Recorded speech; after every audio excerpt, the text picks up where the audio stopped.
নমস্কার সকলকে, আমি অর্পিতা। আমার একটা নতুন ভিডিওয়ে আপনাদের সকলকে স্বাগত জানাই।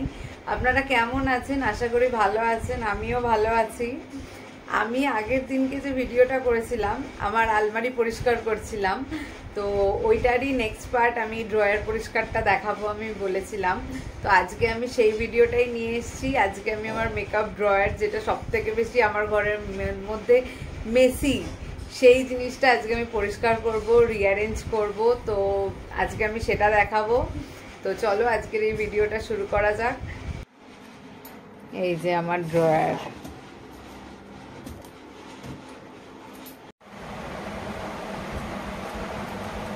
এইটা কিছু নেই, আমার বাড়িতে ছিল, আমি নিয়ে চলে এসেছি।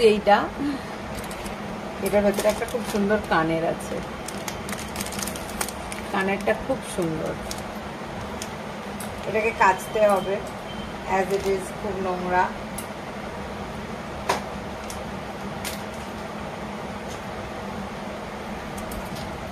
এটাও অপরিষ্কার। এটাতে আছে আমার নেল পলিশ, যত নেল পলিশ আছে আমার, এই যে অল নেল পলিশ রিমুভার।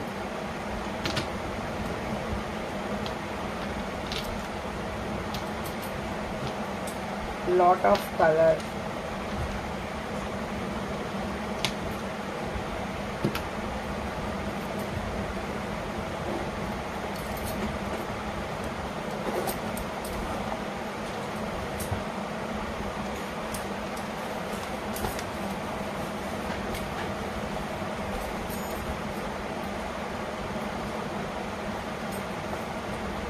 আর এইটাতে আছে এই যে এত জিনিস, এটাকে এখন ভালো করে গুছিয়ে রাখতে হবে। যেমন ইচ্ছা রাখা আছে এতে, আমি এটাকে এখন গুছাবো।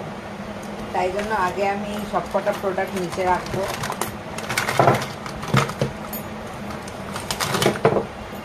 কি ধুলো এর ভেতরে!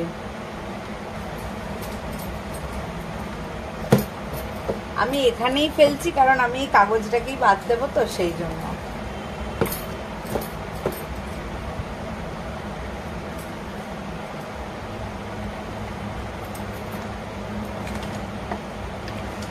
ওইটাকে আমি গোছাবো।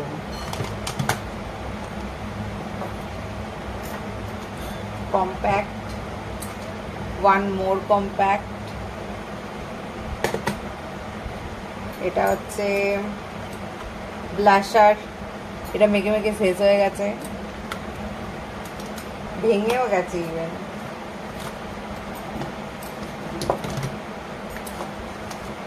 এটা হচ্ছে প্যানকেক, অলিভিয়া প্যানকেক। আর এটা হচ্ছে একটা আমার go to palette, shadow palette, যেটা আমি কোথাও যেতে আসতে ইউজ করি। এতে সব ধরনের মানে কাজ চালিয়ে নেওয়ার মতন কালার আছে।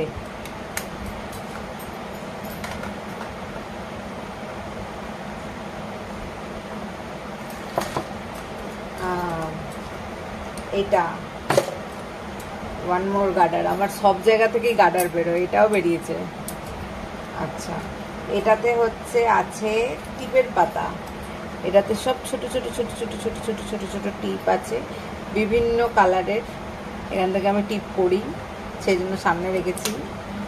আর এতে আছে সব ব্রাশ, অল ব্রাশেস, ব্রাশ, কাজল, এগুলো কাজল আছে, মানে ব্রাশ, কাজল, এগুলো সব এর ভেতরে রাখা থাকে। রেখে এটা চেন কেটে গেছে, কিন্তু তাও আমি এটাকে ফেলিনি, এটাকে আমি যত্ন সহকারে রাখি যে আমি এটা ইউজ করব। হেয়ার ব্যান্ড, ওইগুলো উপরে রাখতে হবে। ব্লেন্ডার, এটা নতুন, এখনো ইউজ করিনি, দেখেই বোঝা যাচ্ছে। আর এটা ইউজ করে করে এর অবস্থা খারাপ। ব্লেন্ডার। টিপের পাতা, এটা হচ্ছে লাল টিপের পাতা, যখন লাল টিপ করতে হয় তখন এটা লাগে। ক্লাচার, লিপস্টিক, আগে আমি কম্প্যাক্টটা রাখি। এটা হচ্ছে সিসি ক্রিম, একটা সিসি ক্রিম। লিপস্টিক আছে একটা, দুটো, তিনটে, চারটে, পাঁচটা, 6টা 7টা 8টা 9টা 10টা 11টা 12টা। আমার কাছে 12টা লিপস্টিক আছে। Can you imagine? 12টা। আরও একটা লিপস্টিক বেরিয়েছে, এটাও ল্যাকমিরই লিপস্টিক।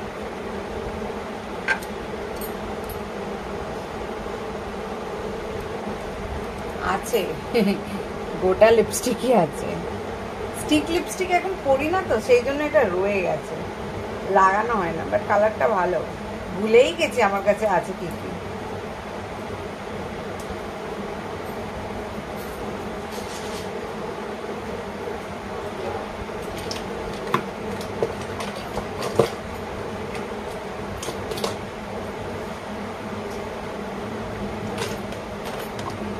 আর এটা হচ্ছে মাস্কারা, এটা হচ্ছে প্রাইমার, এটা হচ্ছে আমার ফাউন্ডেশন, লাইনার, ব্লেন্ডার, গার্ডার, লিপ বাম।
এটা হচ্ছে বজরংবলী বাবার মন্দির থেকে দিয়েছিল ঠাকুরের, আর একটা আলতা।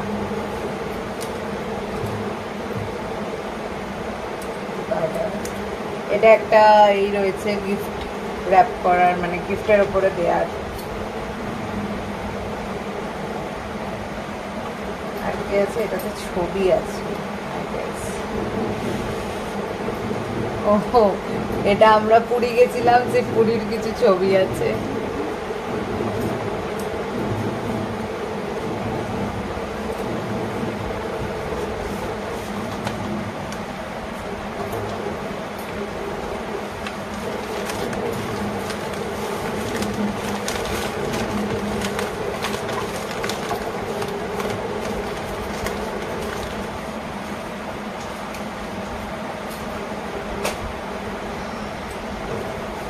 এটা আমার, এটা হচ্ছে, এটা আমি রেখে দিয়েছি। এটা হচ্ছে আমাদের ফ্লাইটের টিকিট, আমরা যখন গোয়া গেছিলাম, হানিমুনের টিকিট। তো হানিমুনের যেহেতু, সেই জন্য খুব মেমোরেবল, সেই জন্য আমি রেখে দিয়েছি এটা। এখানে লেখা উঠেও গেছে, হার্ডলি কিছু বোঝা যাচ্ছে। এই যে নর্থ গোয়া লেখাই আছে এখানে। ফ্লাইটের টিকিটগুলো আমি রেখে দিয়েছি। এটা আমার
সব কিছু অ্যারেঞ্জ করে রাখার পরেও মাঝখানে এতটা স্পেস আছে, আমি যদি চাই অন্য কিছু এখানে আমি রাখতে পারি।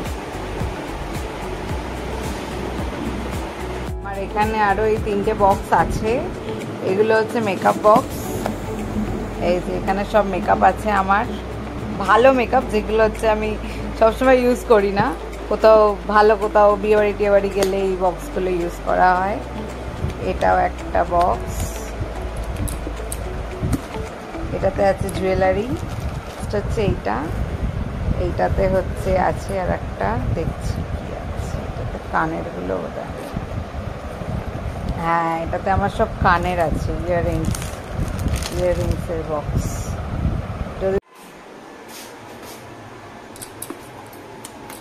আলু সেদ্ধ আছে করা, ঠিক আছে আমি এখান থেকে আলু সেদ্ধ নিয়ে নেব। এবার হচ্ছে ভাজা মশলা বানাচ্ছি। এটা হচ্ছে আলু কাবলির একটা খুব ইম্পর্টেন্ট মশলা। এখানে হচ্ছে ধনে, জিরে আর শুকনো লঙ্কাকে ফার্স্টে কাঠখোলা একটু নেড়ে নেব, এবার এটাকে গ্রাইন্ড করে নেব, করলেই হয়ে যাবে ভাজা মশলা। এটা আমরা একবারেই করে রেখে দিই, অনেক কিছুতেই এটা দিতে লাগে, তো এটার জন্য করা থাকে, একসাথেই করে রেখে দিচ্ছি।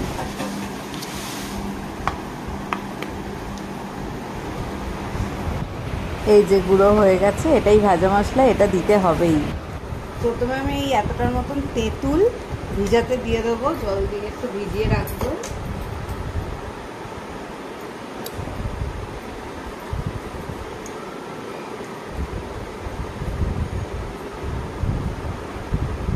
আমি 2টো মিডিয়াম সাইজ আলু নিচ্ছি, যেটা আমি কাটবো। আজকে মামা আপি কেউ খাবে না বললো, তাই শুধু আমি আমার নিজের মতনই করছি, ওই জন্য 2টো আলুরই করছি। আর আমি এখন আলুগুলোকে ছাড়িয়ে পিস পিস করে নেব।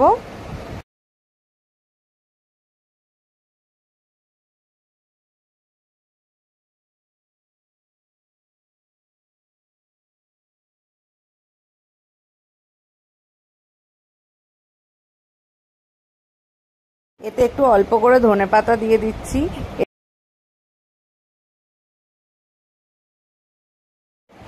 এবার আমি এর মধ্যে দিয়ে দেবো নুন পরিমাণ মতো, লঙ্কা গুঁড়ো, আর দেবো হচ্ছে সেই স্পেশাল ভাজা মশলাটা যেটা আমি বানালাম। এটা না দিলে টেস্টটা আসে না। আর লাস্টে দেবো তেঁতুলটাকে গুলে, তেঁতুল গোলা জল। আমি বলতে মানে দেখতে দেখতেই আমার খেতে ইচ্ছা করে যাচ্ছে, এটা এতটাই ক্রেভিং হয় আমার এটা খেতে। এই যে বানাচ্ছি, যেহেতু আমি খাবো তাই হাত দিয়েই মাখিয়ে নিলাম। এই যে বানানো শেষ হয়ে গেল আলু কাবলি, 2 মিনিটে বানানো। উফ বাবারে, কাজ করে আমি হাঁপিয়ে গেলাম, খুব জোর খিদে পেয়ে গেছে আর খুব টায়ার্ড হয়ে গেছি আমি এই মুহূর্তে, এখন হাঁপিয়ে গেছি। তো আমি চলো দেখি কি খাবার আছে, একটু কিছু খাওয়া যাক। আর আজকে একটু চটপাটা খেতে ইচ্ছা করছে, সারাক্ষণ বৃষ্টি হচ্ছে, এরকম ওয়েদার, এই সময় একটু ওই টক ঝাল মিষ্টি কিছু একটু চটপাটা খেতে ইচ্ছা করে। দেখি আলু সেদ্ধ যদি থাকে তাহলে আজকে আমি আলু কাবলি বানাবো, তো দেখি চলো আছে কি। তো আজকে ভিডিওটা এখানেই শেষ করছি। আমার যে রেসিপিতে আমি যেভাবে আলু কাবলি বানাই তোমরা বাড়িতে বানিয়ে দেখো, খেতে তো দুর্দান্ত হয়, মানে আমি ভাবলেই আর তেঁতুলটা গুললেই যেন জিভে জল আসে। এটা মেয়েদের কাছে খুব ক্রেভিংয়ের একটা জিনিস। আমার মানে আমি বাইরে সবসময় কিনে খাই না, এনে দেওয়ারও লোক থাকে না, মানে রনি বেরিয়ে যায়। তো আমি আলু সেদ্ধ করা থাকলে বাড়িতে আমি আলু কাবলিটা বানিয়ে বানিয়ে মাঝে মধ্যেই খাই, আর এটা খুব ভালো হয় আমার, মানে পেটও ভরে যায়। হ্যাঁ আমি জানি অনেকে বলবে আলু খেলে মোটা হয়ে যায়, এমনিতে তরকারিতে যদি খাই, আমি তরকারি যদিও বেশি খাই না, তো আমি তরকারিতে তো আলু খুব কমই খাই, খালি আলু কাবলি খেলেই আমি খুব জোর আমি 2টো আলু খাই। তো যদি সপ্তাহে 1 দিন কি 2 দিন 2টো করে আলু খাওয়া যায়, আমার মনে হয় না খুব প্রবলেম হবে। আর মোটা হলে কিছু করার নেই, জল খেলেও মানুষের মোটা হয়ে যায়, যেরকম আমি জল খেলেও মোটা হয়ে যাই। তো এক্সারসাইজ করার চেষ্টা করি, সবসময় হয়ে ওঠে না। তো যাই হোক, সেটা মানে বাদ দাও, ওটা আলাদা পার্ট হয়ে যাচ্ছে। তো তোমরা যদি চাও বানিয়ে খেতে পারো, এটা খুব ডিলিশিয়াস হয় খেতে, আর মামা আপিও খেতে খুব ভালোবাসে, তো আমি এটা বানাই মাঝে মধ্যে। এই হচ্ছে ব্যাপার। তো আজকে আমি আমার ড্রয়ার গোছালাম আর আলু কাবলি বানালাম। তোমাদেরকে ভাজা মশলা করাটা আমি জানতাম না, মানে মা শাশুড়িরা জানে অফকোর্স। তো মাম্মা আমাকে বলে দিল, আমি ভাজা মশলা বানালাম, তো ওটা দিয়ে বানিয়ে, এই মশলাটা খুব ফেমাস, এই মশলাটা যদি কেউ বানায় মানে অসাম, এই মশলাটা দিয়ে জলগুলোও খেতে হেভি লাগে। তো তোমরাও চাইলে বাড়িতে একবার করে ট্রাই করে দেখতে পারো। আর আজকের মতন ভিডিওটা এখানেই শেষ করছি। সবাই ভালো থেকো, সুস্থ থেকো, খুব শীঘ্রই দেখা হবে আবার নতুন কোনো ভিডিওয়। আজকের মতন এই পর্যন্ত, নমস্কার।